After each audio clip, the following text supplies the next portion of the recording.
प्राचीन समय की बात है। भारतवर्ष के उत्तर पूर्व में एक राज्य हुआ करता था, महेंद्रगढ़। उस राज्य के राजा हर्षवर्धन बहुत ही दयालु और पराक्रमी राजा थे, जिनके राज्य में उनकी सारी प्रजा बहुत ही खुश और सभी सुख सुविधाओं से परिपूर्ण थी।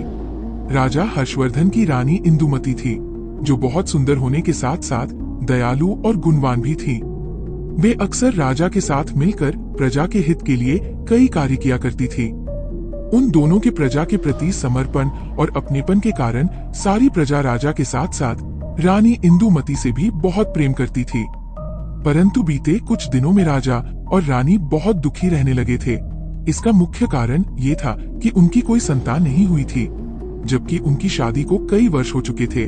तब किसी महात्मा ने उन्हें सलाह दी कि उन्हें ब्राह्मण भोज कराना चाहिए, जिससे उन्हें अवश्य ही आशीर्वाद स्वरूप संतान प्राप्ति होगी। महात्मा की बात मानकर राजा ने आने वाली बुद्ध पूर्णिमा को एक बहुत बड़ा ब्राह्मण भोज रखा। साथ ही उन्होंने आम प्रजा के लिए भी एक बड़ा भंडारा रखा, जिसमें दूर दूर से ऋषि मुनि और ब्राह्मण आए, और उनकी समस्त प्रजा ने भी उस भोज में खूब आनंद उठाया। बदले में राजा और रानी की संतान प्राप्ति के लिए सभी ने खूब आशीर्वाद और दुआएं दी। ब्राह्मण भोज समाप्त होते होते शाम हो चुकी थी। धीरे धीरे सभी जाने लगे थे। तभी एक ऋषि पधारे, जिनके चेहरे पर काफी तेज झलक रहा था। परंतु जैसे ही वे भोजन स्थल में प्रवेश करने चले, सैनिकों ने उन्हें रोक लिया और कहा, ए मुनिवर, अब यहाँ भोजन समाप्त हो चुका है, अब आप अंदर नहीं जा सकते। ये सुनते ही ऋषि को बहुत गुस्सा आया और उन्होंने गुस्से में श्राप दिया। राजा को संतान के रूप में पुत्री अवश्य होगी, परंतु उसकी अकाल मृत्यु हो जाएगी। ये सब हो ही रहा था कि राजा हर्षवर्धन वहाँ आ पहुँचे और उन्होंने सैनिकों से पूछा, यहाँ क्या हो रहा है? तब सैनिकों में से एक ने राजा को सारी बात बताई और श्राप के बारे में भी बताया। परंतु तब तक वह ऋषि वहाँ से जा चुके थे। राजा ये सुनकर बहुत घबरा गए और उन्होंने तुरंत ही सैनिकों को आदेश दिया, उन ऋषि को ढूंढो और मुझे उनके पास ले चलो। कुछ दूर चलने पर सैनिकों ने वह ऋषि फिर से देखे तो तुरंत उन्हें रोका और राजा को बुलाया। राजा ऋषि के पास पहुंचते ही उनके चरणों में गिर पड़े और क्षमा मांगने लगे। उन्होंने कहा, हे ऋषि महाराज, मुझे माफ कर दे। मेरे सैनिकों को आपके बारे में पता नहीं था। कृपया करके मुझे क्षमा कर दे और जो आपने श्राप दिया है उसे वापस ले ले। राजा गिड़गिड़ाकर वही रोने लगे। तब जाकर ऋषि का दिल थोड़ा पिघला और उन्होंने कहा, मैं श्राप तो वापस नहीं ले सकता, परंतु उससे बचने का उपाय बता सकता हूँ। जिस दिन राजकुमारी का 18वां जन्मदिन होगा, उसी दिन एक नीला सेब लाकर राजकुमारी को खिलाना होगा, अन्यथा उसकी मृत्यु निश्चित है। राजा ने पूछा, क्या उसे पहले भी खिला सकते हैं और वह सेब कहाँ मिलेगा? तब ऋषि ने कहा, नहीं, वो सेब राजकुमारी को उसी दिन ही खिलाना पड़ेगा, तभी उसका असर होगा और श्राप कटेगा। रही बात नीले सेब की, तो वो नीलगिरी पर्वत के जंगल में मिलेगा, परंतु नीलगिरी पर्वत के जंगल में वो पेड़ कहाँ है, ये किसी को भी नहीं पता। तुम्हें स्वयं उसे खोजना पड़ेगा। ये कहकर साधु चले गए। धीरे धीरे समय बीतता चला गया और 18 साल कैसे बीत गए पता ही नहीं चला। अब राजकुमारी मधुमती सुंदर और जवान हो चुकी थी। उनका 18वां जन्मदिन अब कुछ ही दिनों में आने वाला था। परंतु जैसे जैसे 18वां जन्मदिन नजदीक आ रहा था, वैसे ही राजा की चिंता बढ़ती जा रही थी। राजा और रानी दिन रात इसी चिंता में डूबे रहते थे कि नीला सेब कैसे हासिल किया जाए। इसके लिए राजा ने सब जगह ढिंढोरा पिटवा दिया कि जो भी व्यक्ति नीला सेब लाकर देगा, उसे उपहार स्वरूप आधा राज्य मिलेगा और साथ ही राजकुमारी का विवाह भी उसी से होगा। धीरे धीरे ये बात अन्य राज्यों में भी फैल गई। उन्हीं राज्यों में एक राज्य था, सूरजगढ़। इस राज्य के राजकुमार अभिमन्यु ने भी ये बात सुनी।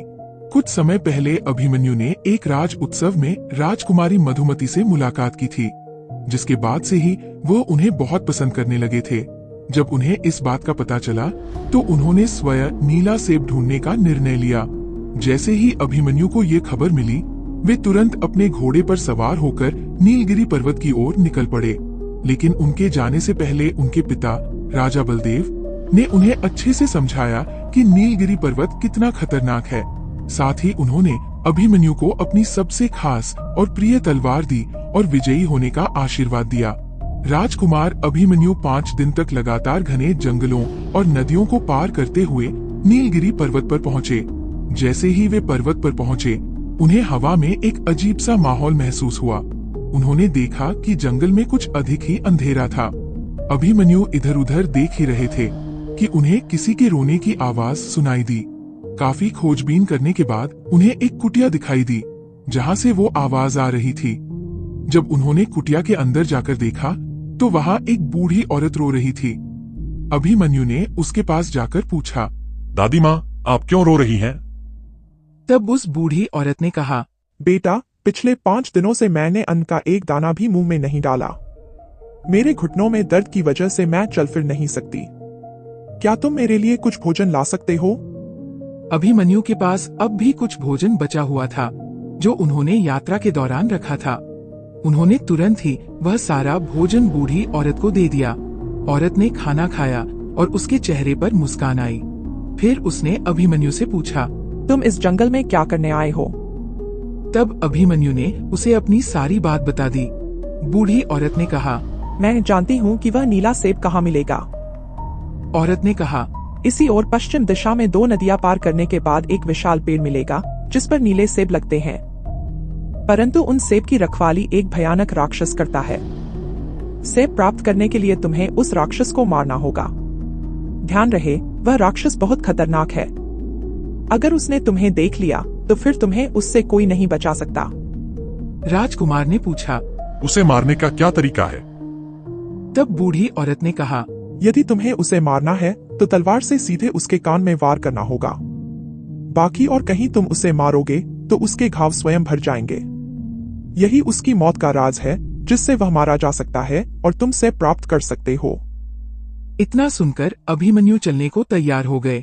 तभी बूढ़ी औरत ने अपने हाथ से एक अंगूठी निकालकर दी और कहा, यह जादुई अंगूठी है। इसे पहनते ही तुम गायब हो जाओगे, जिससे राक्षस तुम्हें देख नहीं पाएगा। पर याद रखना, यह अंगूठी पहनने के बाद केवल 5 मिनट तक ही अदृश्य रख सकती है। उसके बाद तुम फिर से दिखने लगोगे, इसलिए समय रहते ही राक्षस पर वार करना होगा। अंगूठी लेकर अभिमन्यु तुरंत निकल पड़े। नदी पार करते हुए वे उस बड़े वृक्ष के पास पहुँचे। उन्होंने देखा कि एक बहुत ही भयानक राक्षस उस पेड़ के नीचे सो रहा था। पेड़ की डालियों पर नीले सेब लगे हुए थे। अभिमन्यु ने सोचा, राक्षस सो रहा है, यही अच्छा मौका है उसे मारने का। उन्होंने अंगूठी पहनी और तुरंत ही राक्षस के पास पहुंच गए। लेकिन जैसे ही अभिमन्यु ने राक्षस पर वार करना चाहा, राक्षस को इंसान की गंध आ गई। इससे उसकी नींद खुल गई। क्योंकि अभिमन्यु ने अंगूठी पहनी हुई थी, वे दिखाई तो नहीं दे रहे थे, पर राक्षस उनकी गंध से समझ गया कि कोई न कोई नजदीक जरूर है। अब राक्षस सतर्क हो गया और इधर उधर अपने हथियार से हमला करने लगा। राजकुमार इधर उधर भागते हुए सोचने लगे, अब मेरे पास ज्यादा समय नहीं है। जल्द ही मैं अदृश्य होना बंद कर दूंगा। मुझे जल्दी कुछ करना होगा। तभी राजकुमार को एक तरकीब सूझी। वे तुरंत ही पेड़ पर चढ़ गए और तलवार लेकर एक डाल पर खड़े हो गए। जैसे ही अंगूठी का असर समाप्त हुआ, राजकुमार ने राक्षस को पुकारा, ओ राक्षस, मैं यहाँ हूँ। राक्षस ने जैसे ही ऊपर देखा, राजकुमार ने तलवार लेकर उसके कंधे पर छलांग लगाई और सीधा उसकी तलवार उसके कान में घुसा दी। तलवार के कान में घुसते ही राक्षस जोर से चिल्लाया और तुरंत मर गया। इसके बाद राजकुमार ने पेड़ से कुछ नीले सेब तोड़े और वहां से वापस चल पड़े।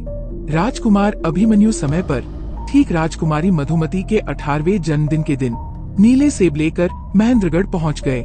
नीला सेब देखकर राजा बहुत प्रसन्न हुए। राजकुमारी मधुमती ने तुरंत ही सेब खाया। जैसे ही उन्होंने सेब खाया, एक चमकदार रोशनी हुई और राजकुमारी की सारी चिंता समाप्त हो गई।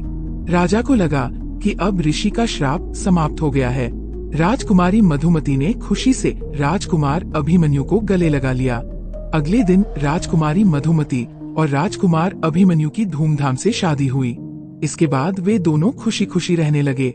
इस तरह राजकुमार अभिमन्यु ने न केवल राजकुमारी को श्राप से बचाया, बल्कि उनका दिल भी जीत लिया। राजा हर्षवर्धन और रानी इंदुमती भी अपनी प्रजा के साथ सुख शांति से जीवन व्यतीत करने लगे। Please like, share and subscribe for more videos.